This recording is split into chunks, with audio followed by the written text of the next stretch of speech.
A'udzubillahi minasyaitonirrajim. Aku berlindung kepada Allah dari godaan syaitan yang terkutuk. Bismillahirrahmanirrahim. Dengan nama Allah yang Maha Pengasih lagi Maha Penyayang. Surah Al-Baqarah 203 sampai 210. Allah Subhanahu wa taala berfirman, "Wazkurullaha," dan berzikirlah kalian kepada Allah fi ayyami ma'dudat, pada hari-hari yang ditentukan. Apa yang dimaksud zikir sini? Kalau bahasa kita namanya takbiran. Ini waktu Idul Adha, hari-harinya sudah ditentukan, yaitu mulai tanggal 10 sampai tanggal 13 bulan Zulhijjah.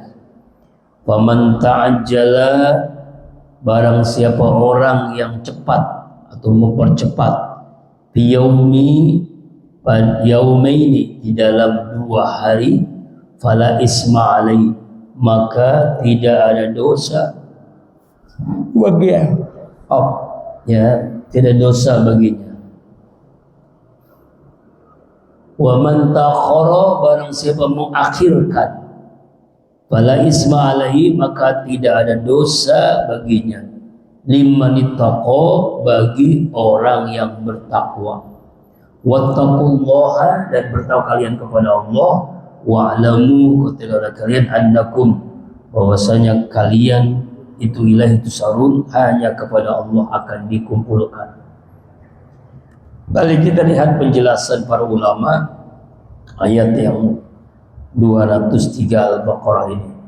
Yang pertama dari tafsir Jalalain, juz yang pertama, halaman halaman ke 32. Sama juga halamannya, ternyata tahu.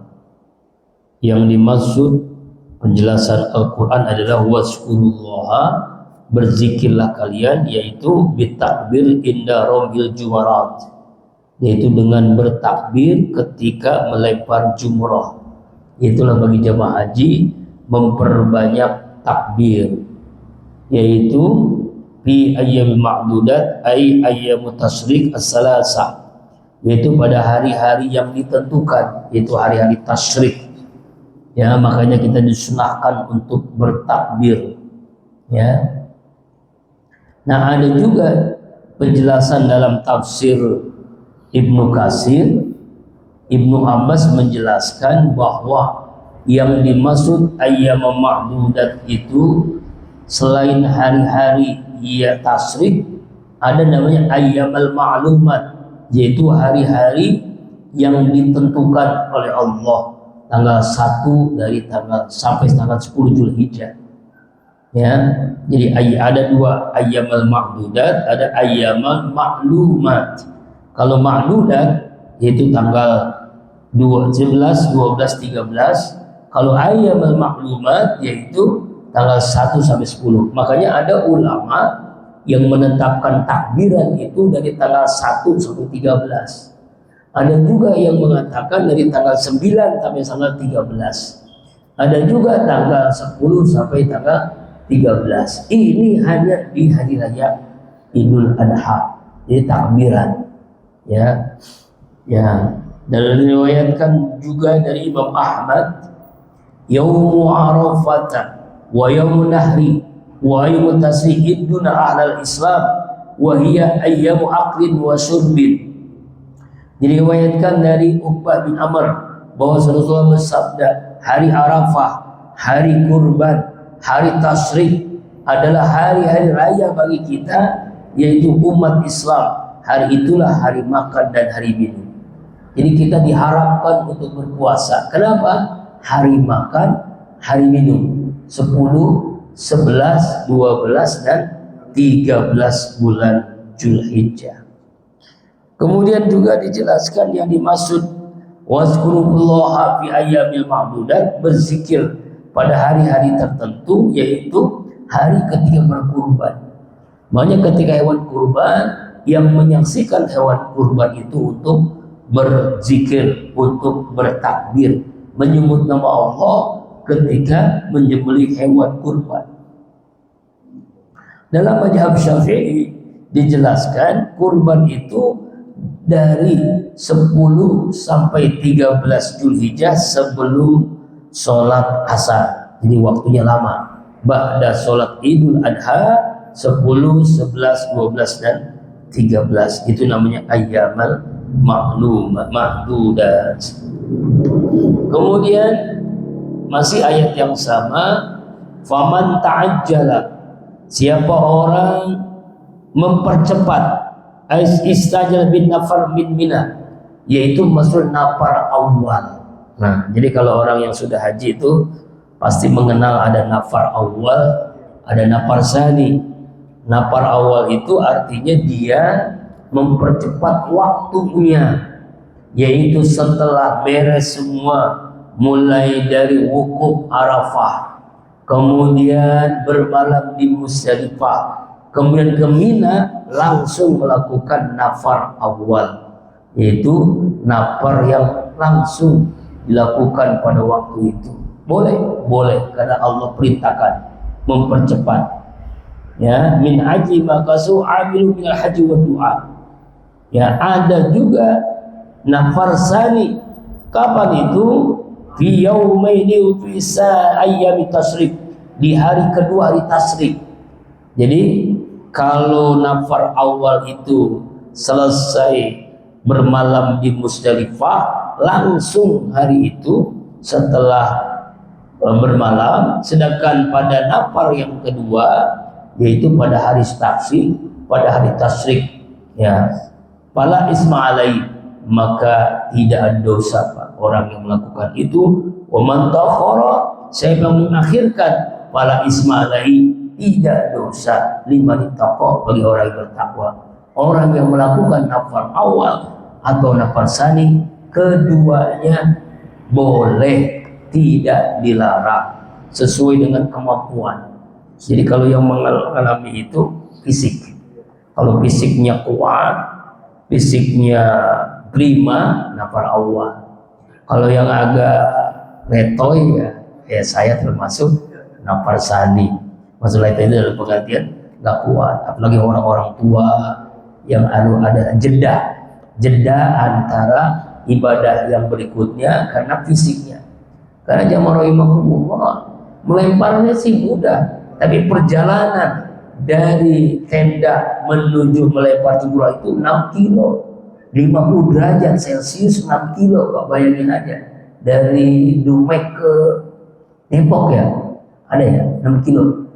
Atau di Seeng lah. Bayangin Pak, jalan tuh cuma sehari 6 kilo dari situ, Seeng, jalan kaki.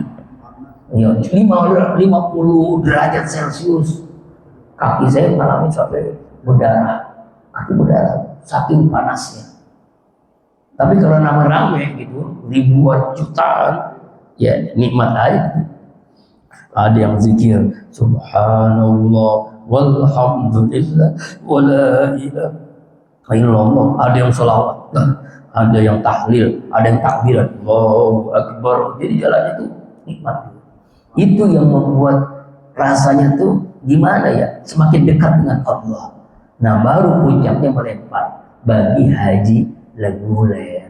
Tapi kalau bagi haji plus, haji yang jarak antara melempar jumroh dengan tendanya, dengan hotelnya hanya sekitar 500 meter, itu mah nggak ngerasain susahnya, rintangan beratnya haji reguler. Biasanya punya duit ya, ada mulus, ada fulus, mampus. Ada fulus Pak, biasanya 300 juta, yang punya uang banyak, pejabat, itu biasa melempar. Tapi yang salut saya kepada almarhum Haji Soeharto, dia itu Pak, ini viral nih, baru sekarang dibongkar ya. Pertama, ketika melaksanakan ibadah haji, ketika dia kan presiden, mau diistimewakan orang raja, namanya raja tersebut ya, nggak mau deh Raji Fat ya, nggak mau deh. Saya seperti jamaah biasa, ingin bersama rakyat, ingin bersama umat yang melaksanakan ibadah haji reguler, ingin menikmati. Bayangkan, nggak mau fasilitas negara, nggak mau dia, nggak mau fasilitas dijaga ketat, nggak mau. Pak Harto gitu juga luar biasa, ya kan? Ya, walaupun kelamaan dia menjabat, tapi di awal-awal bagus kan, ya kan? Ya masya Allah. Ya itulah. Kalau sekarang udah baru 2 tahun udah, jadi makanya nggak aneh, ya cerai sama istrinya begitu keadaan ternyata ya. Allah, mahasiswa ya kemarin pengalaman kemarin khutbah di Polda pulang macet Pak, karena pas lagi demo mahasiswa. Yang viral adalah ketika orasinya seorang santri orasi yang diberikan waktu oleh mahasiswa, wah menggempar, itu luar biasa. Santri biasa ceramah hebat banget tuh, wah hebat, seperti trio ya, trio itu mahasiswa UGM yang lagi naik daun jadi pejabat nanti, yang bisa-bisa ya, bagus dia ya, MBG maling berkodok gizi lah, kemudian apalagi istilah-istilahnya ya memang nyata. Ya kembali lagi, jadi zikir takbiran dan melempar jumroh itu ada 2 cara, ada sekaligus langsung, ada dengan jeda waktu, yaitu di hari tasyrik. Sama kita menyembelih hewan kurban kan, menyembelih hewan kurban kan boleh tanggal 10, boleh tanggal 11, boleh tanggal 12, boleh tanggal 13, yang penting sebelum maghrib tanggal 13. Dan menariknya filosofisnya dia rahimahumullah, ketika melempar jumroh bismillah Allahu Akbar, ketika yang menyembelih juga sama ucapannya bismillah Allahu Akbar. Bismillah Allahu Akbar menyembelih hewan kurban, Allah sembelih sifat kebinatangan. Bismillah Allahu Akbar kita lempar setan, agar setan itu musuh yang nyata bagi kita. Coba ada filosofisnya sama kan ucapannya, melempar dengan menyembelih sama, bismillah Allahu Akbar. Viral tuh, ada yang memviralkan saya lempar, ada yang videoin, nah waktu kosong kan, video ada saya melempar jumroh. Allah, wattaqullaha wa'lamu annakum ilaihi tusarun. Bertakwalah kalian kepada Allah, bahwasanya kalian akan dikumpulkan oleh Allah. Di mana? Di padang mahsyar, seperti berkumpulnya jemaah haji wukuf Arafah. Semua kita nanti dikumpulkan oleh Allah di padang mahsyar. Kemudian ayat yang selanjutnya 204. Wa minan nasi may yu'jibu qawluhu fil hayati dunya wa yusillu ala ma fi qalbi wa huwa aladul khisam. Ya, barang siapa ya di antara manusia mayyujibuka, ada orang yang mengagumkanmu ya Muhammad, qauluhu ucapannya, fil hayati dunya dalam kehidupan dunia, wa yusidullah dan dia bersaksi kepada Allah, alama fil qalbi tentang hatinya, wa huwa aladul khisam padahal dia adalah penentang yang paling keras. Inilah ciri orang munafik. Jadi zaman Nabi itu ada orang kalau karena dia kaya, karena punya jabatan, ngomongnya bagus banget itu, bagus banget ngomongnya. Ini kok santai diem aja, tolong bikinin ayam. Diem aja nih, aduh. Ya kan airnya udah ada, tinggal mau kopi mau putih, mau jamaah mau kopi apa mau air putih. Ayo mau kopi apa yang bilang aja. Udah tanya santri siapa yang mau kopi, ada kopinya. Yang mau air putih ada. Ya silakan. Air teh juga ada. Ya. Kopi ada 3 jenis kopi. Ya. Ngantuk ya. Padahal tadi nggak tahajud ya. Sengaja karena kemarin minggu kedua kita tahajud. Jadi sekarang Rabu tahajud saya di rumah, tapi sengaja. Maksudnya supaya subuhnya bangun, ternyata susah juga. Masya Allah, perjuangan. Ya, perjuangan. Ya, jadi gini, ada orang yang ngomongnya tuh bagus banget gitu. Ya, jadi menampakkan dia itu orang yang hebat, kaya, punya jabatan, terkenal. Ya. Sehingga membuat orang terkagum-kagum, ya, padahal dia adalah wa yusrullah ma fi qalbi, Allah menyaksikan bahwa dia itu ada di hati apa? Annahu muwafiqun biqaulihi wa ala lisam. Padahal dia adalah penentang yang sangat keras. Penentang yang sangat keras ini adalah, ya, jadi orang ini mampu memperdaya, menipu dengan siasatnya. Kan banyak sekarang orang-orang Islam tertipu dengan orang kafir, tertipu dengan Donald bebek, ya kan? Tertipu tuh, dia menipu yang luar biasa. Ya, bapak ini bagus, bapak ini hebat, wah ngomongnya begitu. Itulah ternyata sudah ada ayatnya yang menjelaskan begitu.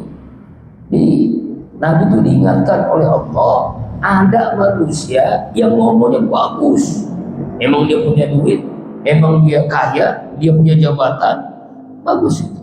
Tetapi padahal dia adalah penentang yang sangat keras. Dia itulah orang munafik. Jadi artinya ngomongnya dengan perbuatannya beda. Ayat ini pun dijelaskan oleh Allah dalam surah Al-Munafikun.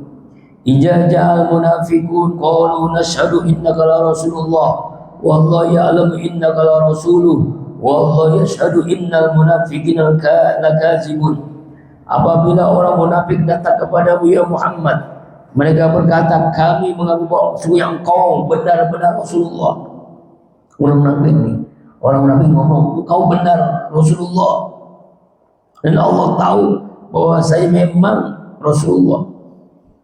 Tetapi Allah lebih tahu bahwa saya ngomong itu orang munafik yang memang pembohong. Jadi siasat mereka itu cuma ngambil hati Nabi supaya Nabi percaya, padahal mereka adalah orang-orang yang pendusta, pembohong. Inilah, jadi jangan cepat tertipu, jangan cepat kagum dengan orang-orang yang seperti itu. Apa cirinya? Dijelaskan oleh Rasulullah, ayatul munafiki salasun, ija haddasa kazaba, wajah ahada bodaro, wajah khosama fajaro. Ciri tanda orang munafik ada 3. Apabila ia ngomong ia bohong, apabila ia berbicara ia dusta, apabila ia berjanji ia ingkar, apabila ia bertengkar ia jahat. Tuh, makanya dalam hadis yang lain, inna abghadur rijal ilallah aladul khusim, sesungguhnya orang yang paling dibenci Allah adalah orang yang paling penentang, orang-orang munafik. Pura-pura ngomongnya enak, padahal dia penentang Rasulullah Sallallahu Alaihi Wasallam. Aladul khusim itu penentang. Itulah orang munafik. Jadi Allah mengingatkan, hati-hati musuh dalam selimut dengan orang-orang yang munafik. Negeri ini hancur gara-gara orang munafik, gara-gara korupsi. Kalau dulu korupsi di bawah meja, zaman Orde Lama, zaman Orde Baru di atas meja, zaman sekarang meja-mejanya, dan terang-terangan sistematis korupsi itu. 1 hari 1 miliar korupsi, 100 hari 100 miliar. Itu yang begini. Jelas korupsinya di depan mata, kita lihat sendiri kan. Masya Allah, Allah Akbar. Sekarang listrik mau naik katanya, token mau naik. Allahu Akbar. Katanya rugi PLN. Bukan rugi, nggak ada yang rugi. Mana ada orang jualan rugi? Kita bayar kan? Listrik kan bayar, kok rugi? Aneh. Nah itu, kenapa? Karena koruptor, banyak maling di negeri ini. Udah luar biasa malingnya. Cina bukan Islam, Cina komunis, tapi ternyata orang yang korupsi langsung, apalagi Korea Utara. Korea Utara itu langsung dihukum mati korupsi. Kita, ya kalau di Saudi orang mencuri potong tangan, ya kalau kita potong tahanan. Itulah negeri kita. Bahkan bangga pakai baju Korea itu bangga, nggak malu gitu. Ya jam 9. Dan ternyata ada juga haji-haji, ustadz-ustadz kiai-kiai. Ya itulah. Allahu Akbar. Nauzubillah, subhanallah. Nah, itu ya. Hati-hati dengan orang munafik ya. Nah, ada juga ciri orang munafik adalah dalam hadis Rasulullah, "Ija ataimus shalah fala ta'tuha wa antum tas'auna wa tuha alaikum sakinah wal waqar." Jika kalian berangkat sholat, janganlah mendatangi dengan tergesa-gesa, tapi datanglah dengan penuh ketenangan dan penuh kehusuan. Tergesa-gesa. Orang munafik itu sholatnya cepat. Orang munafik itu nggak betah berlama-lama dalam sholat. Orang munafik itu orang yang tidak, zikirnya itu sedikit, ya, beda dengan orang beriman. Alhamdulillah. Kemudian ayat 205.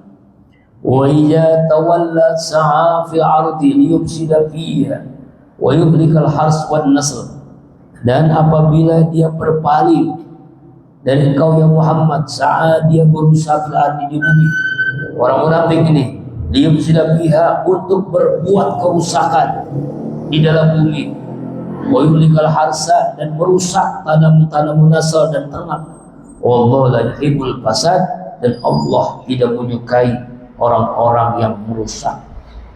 Orang munafik merusak. Merusak apa? Ya dengan, kalau zaman sekarang ya dengan korupsi, dengan maksiat, dengan berbuat zalim, dengan zina, dengan narkoba, dengan mabuk. Nauzubillah, itulah munafik. Kadang-kadang pakaiannya muslim, pakai peci, pakai sorban, pakai baju gamis, pakai koko, tapi munafik. Oh, hati-hati nih Pak. Jadi pakaian itu tidak menunjukkan dia mukmin kalau ucapannya dengan perbuatannya berbanding terbalik. Inilah Allah mengatakan orang-orang munafik itu adalah ya berjalan ke bumi ini untuk merusak. Kalau sini kan merusak itu artinya dengan kemaksiatannya, dengan kezulimannya, ya, dengan apa, makanya di ujungnya innallaha la yuhibbul fasad, sesungguhnya Allah tidak menyukai orang-orang yang berbuat kerusakan. Ya, yang sekarang kan hutan dijadikan sawit, hutan di apa namanya, rumah-rumah rakyat digusur-gusuri, ya kan, katanya mau dibangun apa tapi tidak diganti dengan yang layak. Oh, Allah bilang, ini kan udah perbuatan orang-orang munafik, membuat kerusakan.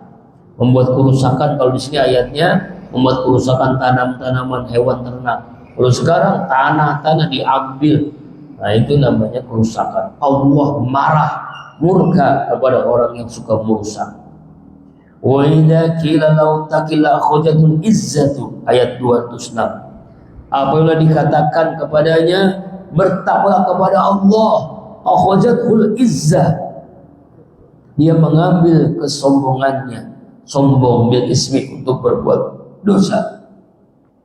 Bahasbu jahannam, maka pantaslah orang itu neraka jahannam, wala bisal mihad, dan jahannam itu seburuk-buruknya tempat tinggal.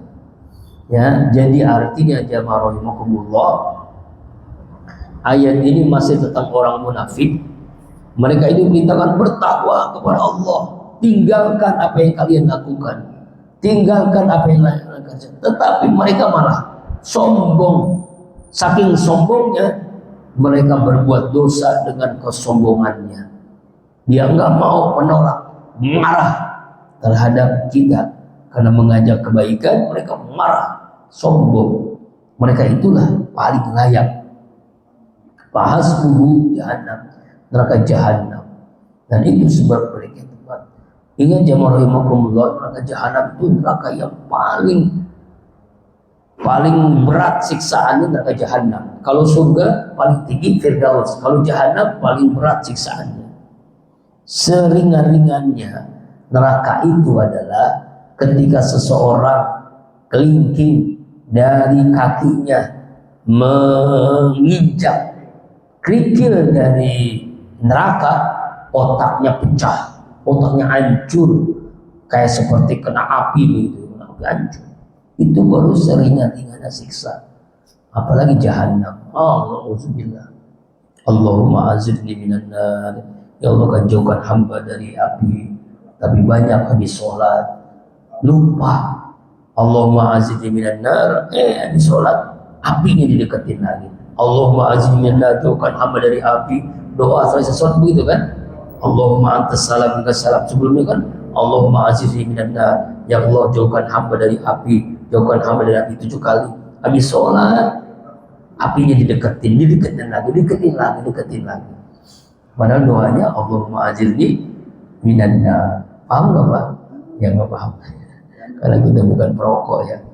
Alhamdulillah, ta'adus binikmah. Saya ketemu sama guru-guru yang anti rokok. Almarhum Kiai Haji Husin, almarhum Kiai Haji Muhammad Ali bin Ab. Bahkan beliau dengan tegas, perokok itu wajib, hukumnya wajib ain, kurban. Wajib untuk melaksanakan ibadah haji.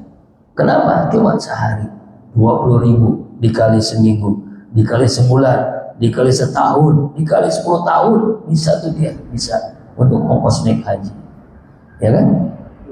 Iya, Masya Allah. Tapi alhamdulillah di sini gak ada yang merokok, di sini nggak tahu di rumah. Allahu Akbar. Auzubillah.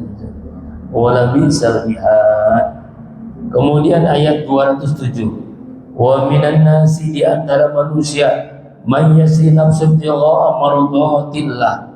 Ada orang yang mengorbankan dirinya untuk mencari ridha Allah. Ini yang paling hebat deh. Yang tadi kan orang munafik itu pura-pura, maka tempatnya neraka jahanam.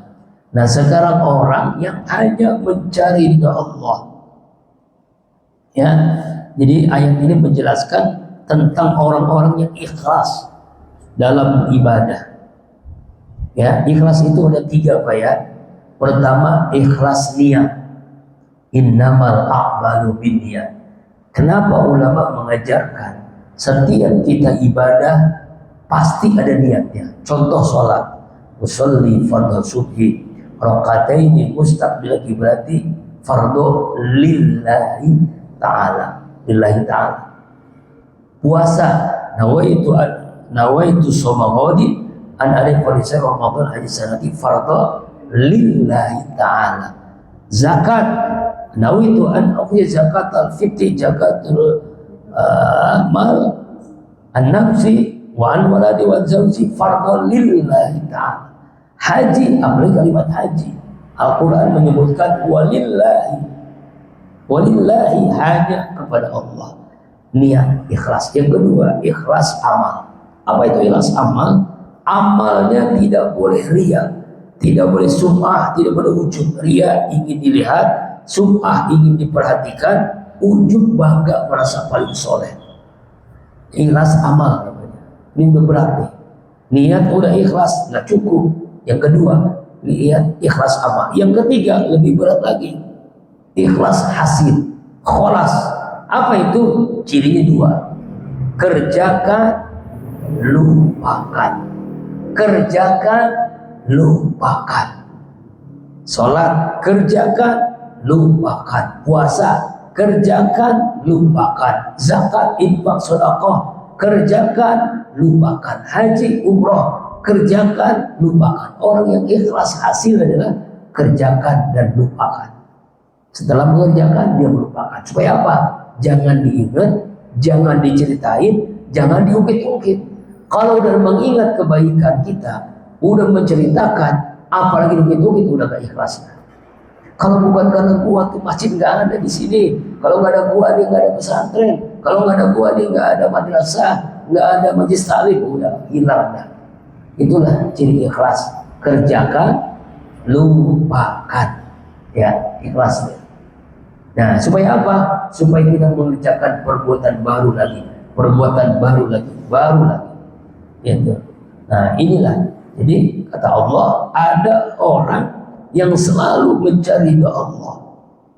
Dan di ujung ayat, wallahu ra'ufun bil ibad. Allah Maha santun.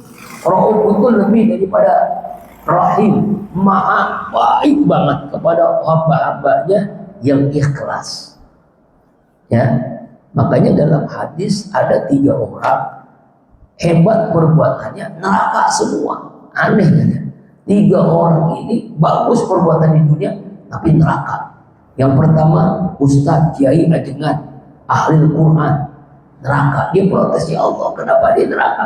Kadzabta, kau bohong, kau dusta. Yang kamu lakukan bukan karena aku, karena ingin disebut Ustadz Kiai Ajengan, Qori. Tempatmu yang layak di neraka. Yang kedua, masih hebat lagi. Wah, dermawan, zakat, infak, sedekah, wakaf, kurban, haji, umroh berkali-kali. Wah, dermawan. Di neraka dia protes, ya Allah, kenapa di neraka padahal saya itu baik kepada anak yatim, fakir miskin. Kadzdzabta, kau bohong. Yang kamu lakukan bukan karena aku, bukan karena Allah, tapi ingin disebut dermawan. Tempatmu neraka. Yang ketiga lebih hebat lagi, dia pertaruhkan nyawanya satu-satunya untuk agama Allah. Dia perang, dia syahid, dia meninggal dunia di neraka tempatnya. Dia protes, ya Allah, kenapa sih di neraka? Kadzdzabta, kau bohong, kau dusta. Yang kamu lakukan bukan karena aku, bukan karena Allah, tapi ingin disebut pahlawan. Artinya 3 orang itu mewakili semua perbuatan baik, tapi kalau tidak ikhlas sia-sia. Wulunas halka ilal alimun, semua manusia rugi, celaka, kecuali orang yang berilmu. Wa qul alimin halka ilal amilun, semua yang berilmu, yang ngaji, celaka, kecuali yang mengamalkan ilmunya. Wa qul amin halka, semua yang mengamalkan ilmu, celaka, illal mukhlisun, kecuali hamba-hamba Allah yang ikhlas. Orang yang hatinya bersih, dia akan ikhlas. Orang yang memiliki qalbun salim, dia ikhlas. Ikhlas niat, ikhlas amal, dan ikhlas hasil. Niatnya karena Allah, amalnya sesuai dengan aturan Allah, tidak riya, tidak sumber ujub, dan hasilnya dia kerjakan perbuatan baik dan dia lupakan. Karena apa? Supaya dia melakukan perbuatan baru lagi sampai ketika ujungnya berjumpa dengan Allah. Innalillahi wa inna ilaihi raji'un. Ya, itulah, masih lama ya, 10 menit lagi. Kemudian ayat yang berikutnya 208. Ya ayyuhalladzina amanu qulu fis-silmi kaffah. Wahai hamba-hamba Allah yang beriman, masuklah ke dalam agama Islam secara keseluruhan, kafah, secara semuanya, jangan dipisah-pisah. Ini ayat perintah Allah kepada orang beriman. Supaya apa? Islamnya itu bukan Islam hanya ibadah ritual saja. Ada orang yang rajin sholat, zikir, doa, tapi bakhil bin pelit alias ikir buntut kasiran patah kuning pol nonton. Nah, kata Ustaz Tile. Ya, makanya kata Nabi, al-bakhil la yadkhulul jannah walau kana zahidan. Orang kikir pelit tidak akan masuk surga meskipun ahli ibadah. Kenapa? Karena dia melaksanakan Islam hanya ritual doang. Ada udah bagus, dia sholatnya bagus, dermawannya bagus, tapi politiknya bukan politik Islam, ekonominya bukan ekonomi syariat Islam, ya, berbudayanya bukan budaya Islam, berkeluarganya bukan keluarga Islam, nama anaknya pun nama-nama Barat. Contohnya, anak kita ulang tahun, selamat ulang tahun, panjang umurnya, tiup. Masa itu lilin mati panjang umurnya? Itu mati namanya. Jadi doain mati. Ya Pak ya. Itu bukti kita itu belum masuk Islam secara keseluruhan. Kalau secara keseluruhan kafah itu artinya berkeluarga dengan cara Islam, berpolitik dengan cara Islam, berbudaya dengan cara Islam, berekonomi dengan cara Islam, ya, berkata, bergaul, semuanya aspek Islam dalam hidup kita. Makanya Allah perintahkan ayat ini, masuklah hai orang beriman secara kafah, keseluruhan, jangan dipisah-pisahin. Sebab saya nggak ada yang negor, Pak. Ustaz kok bisnis-bisnisan, Ustaz kok politik-politikan. Nah, berarti belum paham dia. Islam itu adalah seluruh, dari mulai kita bangun tidur sampai tidur kembali, mulai dari kita beribadah, berpolitik, berekonomi, berbudaya, berkeluarga, semuanya harus secara sakafah keseluruhan. Coba ada orang hanya sebagian saja. Dia Islam, ibadahnya rajin, politiknya kafir. Dia Islam, ibadahnya rajin, tapi ekonominya ekonomi kafir. Dia Islam, berkeluarganya keluarga kafir. Ini berarti kita masih belum hafal. Ini ayat harus sering dibaca itu, supaya kita harus paham. Jangan sampai kita masih belum kafah. Kemudian apa kata ayat ini? Wala tattabi'u khutuwati syaitan. Janganlah kamu mengikuti langkah-langkah syaitan. Jadi apa maksud langkah setan? Setan itu cerdas, Pak. Langkah setan itu pertama, ya, kita jangan jangan menyembah Allah, dosa besar. Setelah itu masih sanggup kita tidak menyembah selain Allah, hanya Allah kita sembah. Setan boleh lagi supaya kita melakukan dosa besar, zina, mabuk, korupsi, riba, renten, menipu, zalim. Kita udah enggak melakukan dosa besar, udah bagus tuh kita melakukan dosa kecil. Dosa kecil apa tuh? Banyak lah. Ngintip orang mandi, kadang nggak ada ya. Kadang ngintipnya di WA, berlama-lama di handphone, yang dilihat situs porno, yang dilihat maksiat, ya kan? Berlama-lama dalam kemaksiatan, ya kan? Bangun malam bisa, jam 2 bisa bangun, sepak bola, bisa malam bisa bangun, jam 2, jam 3 bisa bangun, kegadaria. Kalau sholat tahajud itu susah, kalau bangun, Allah Akbar, bisa itu ya, masih berat. Nggak melakukan dosa kecil, akhirnya kita melakukan yang mubah, tapi boleh mubah, main handphone boleh, tapi kalau melihat hal-hal yang tidak bermanfaat, akhirnya melelahkan waktu itu terbuang percuma. Ya scroll setiap hari di Facebook, di Instagram, di YouTube, ya akhirnya 24 jam ya hidup kita sehari sama, tapi ada 24 jam orang produktif, ada 24 jam orang konsumtif. Itu sama, 24 jamnya Allah ciptakan sama. Allah Maha Adil, ya kan? Nah, kemudian apa lagi? Udah ya melakukan ibadah, udah totalitas. Setan dengan langkah berikutnya apa? Supaya kita nggak ikhlas. Nah, itulah setan. Mulai hati-hati, jangan ikuti langkah-langkah syaitan. Innahu lakum aduwwun, sungguh setan itu musuh yang nyata bagi kalian. Aduwwun, itulah kita harus ingat ya. Setan menggoda dengan berbagai cara. Mudah-mudahan sampai sini aja ya, karena waktu sudah 5 menit lagi kita suruh kita doa.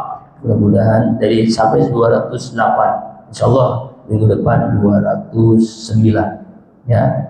2 ayat lagi, cuma kalau jelasin lama lagi. Ya mudah-mudahan apa yang disampaikan ya kita bisa dapat mengamalkan dalam keseharian kita, dan kita dijauhkan dari langkah-langkah syaitan, dan kita semua dijadikan hamba Allah yang istiqomah sampai hidup kita, sehingga kita bisa meraih surganya Allah dan ridhonya Allah Subhanahu wa ta'ala. Amin ya Allah ya Rabbal Alamin. Ya, silakan. Alhamdulillah.